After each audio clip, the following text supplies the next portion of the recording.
चलिए कोशिका के सबसे अहम हिस्से उसके कमांड सेंटर की सैर करते हैं।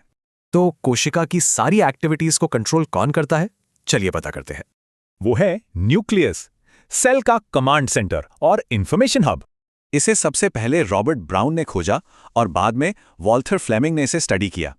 न्यूक्लियस को एक डबल मेम्ब्रेन स्ट्रक्चर प्रोटेक्ट करता है जिसे न्यूक्लियर एनवेलप कहते हैं। इसकी बाहरी मेम्ब्रेन ER से जुड़ी होती है और एक स्मूथ इनर मेम्ब्रेन भी होती है। और इन दोनों मेम्ब्रेन्स के बीच होता है पेरी न्यूक्लियर स्पेस, जो एक बैरियर का काम करता है। लेकिन ये एनवेलप पूरी तरह से बंद नहीं है। इसमें कई छोटे छोटे छेद यानी पोर्स होते हैं। ये पोर्स ठीक वही बनते हैं जहां दोनों मेम्ब्रेन्स एक दूसरे से मिलती हैं, एक चैनल बनाते हुए। इन्हीं पोर्स से RNA और प्रोटीन न्यूक्लियस और साइटोप्लाज्म के बीच मूव करते हैं।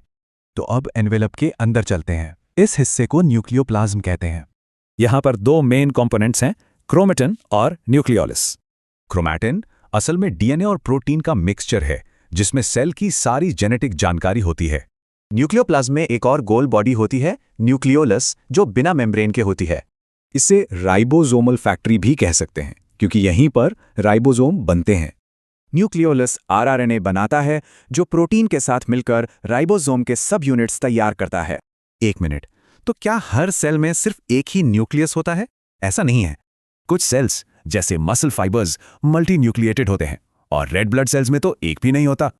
चलिए, अब तक जो कुछ हमने समझा उसे फटाफट रिकैप करते हैं।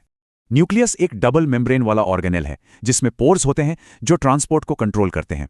इसके अंदर मौजूद न्यूक्लियोलस राइबोसोम बनाने की फैक्ट्री की तरह काम करता है। तो अगर न्यूक्लियस सेल को डायरेक्ट करता है तो फिर न्यूक्लियस को कौन डायरेक्ट करता है?